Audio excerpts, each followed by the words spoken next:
അസ്സലാമു അലൈക്കും വറഹ്മത്തുള്ളാഹി തആല വബറകാതുഹു. മയ്യത്ത് പരിപാലനം, മയ്യത്തിനെ കുളിപ്പിക്കലും കഫൻ ചെയ്യലും നമുക്കറിയാം വലിയ പ്രതിഫലമുള്ള കാര്യമാണ്. ഒരുപാട് ഹദീസുകളിലും മറ്റു ക്ലാസ്സുകളിലൂടെയും ഒക്കെ മനസ്സിലാക്കിയവരാണ് നമ്മൾ. മഹാനായ ഇമാം അഹ്മദ് റളിയല്ലാഹു അൻഹു റിപ്പോർട്ട് ചെയ്യുന്ന ഹദീസിൽ കാണാം, അല്ലാഹുവിന്റെ ഹബീബ് സ്വല്ലല്ലാഹു അലൈഹി വസല്ലം തങ്ങൾ പറയുന്നുണ്ട്, ഏതെങ്കിലും ഒരു മനുഷ്യൻ, അത് സ്ത്രീയാണെങ്കിലും ശരി പുരുഷനാണെങ്കിലും ശരി, ഒരു വ്യക്തി മറ്റൊരു വ്യക്തിയുടെ ജനാസ കുളിപ്പിച്ചാൽ ആ കുളിപ്പിച്ച മനുഷ്യൻ, ആ മയ്യത്തിന്റെ കുളിപ്പിക്കൽ കയ്യിലോടുകൂടെ ആ കുളിപ്പിക്കുന്ന മനുഷ്യൻ ഒരു നവജാത ശിശുവിനെ പോലെ, ഇപ്പോൾ ജനിച്ച ഒരു കുഞ്ഞിനെ പോലെ പാപമുക്തനായിരിക്കുമെന്ന് അല്ലാഹുവിന്റെ ഹബീബ് സ്വല്ലല്ലാഹു അലൈഹി വസല്ലം.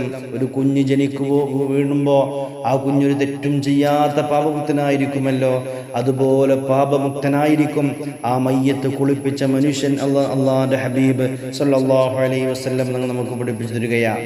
മറ്റൊരു ഹദീസിലൂടെ അല്ലാഹുവിന്റെ ഹബീബ് സ്വല്ലല്ലാഹു അലൈഹി വസല്ലം നിങ്ങൾ പറയുന്നുണ്ട്, ആരെങ്കിലും ഒരാളുടെ മയ്യത്ത് കഫൻ ചെയ്താൽ നാളെ പരലോകത്ത് ആ കഫൻ ചെയ്ത മനുഷ്യന് സ്വർഗീയ വസ്ത്രമായ സുന്ദുസ് ആ മനുഷ്യൻ അല്ലാഹു ധരിപ്പിച്ചു കൊടുക്കുമെന്ന് അല്ലാഹുവിന്റെ ഹബീബ് സ്വല്ലല്ലാഹു അലൈഹി വസല്ലം. മയ്യത്ത് കുളിപ്പിക്കലും മറ്റുള്ള മയ്യത്തിനെ കഫൻ ചെയ്യലും ഒക്കെ വലിയ പ്രതിഫലമുള്ള കാര്യമാണ്. നമ്മളിൽ പല ആളുകളും പേടിയുടെ പേര് പറഞ്ഞ് എന്തൊക്കെയോ ഒരു അറപ്പ് കാണിക്കുന്ന രീതിയിൽ മയ്യത്ത് കുളിപ്പിക്കാനും മയ്യത്ത് കഫൻ ചെയ്യാനൊക്കെ പല ആളുകൾക്കും മടിയാ. എന്നാൽ നമ്മൾ മനസ്സിലാക്കണം, രോഗിയെ സന്ദർശിക്കലാണെങ്കിലും ആ രോഗിയെ ശുശ്രൂഷിക്കലാണെങ്കിലും ആ രോഗിയുള്ള മറ്റു പരിചരണങ്ങളാണെങ്കിലും മയ്യത്തിനെ കുളിപ്പിക്കലാണെങ്കിലും കഫൻ ചെയ്യലാണെങ്കിലും എല്ലാം വലിയ പ്രതിഫലമുള്ള, അള്ളാഹുവിന്റെ പക്കൽ വലിയ പ്രതിഫലം ലഭിക്കുന്ന, നമുക്ക് ദുനിയാവിലും ആഖിറത്തിലും വിജയിക്കാൻ കാരണമാകുന്ന അമലുകളാണെന്ന് നാം മനസ്സിലാക്കണം. അല്ലാഹു സുബ്ഹാനഹു വ തആല നല്ലത് ചിന്തിക്കാനുള്ള മനസ്സ് നമുക്ക് നൽകി അനുഗ്രഹിക്കട്ടെ. നാഫിയ ഇൽമ് നമുക്ക് നൽകി അനുഗ്രഹിക്കട്ടെ.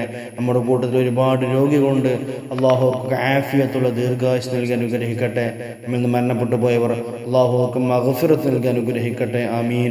അസ്സലാമു അലൈക്കും വറഹ്മത്തുള്ളാഹി തആല വബറകാതുഹു.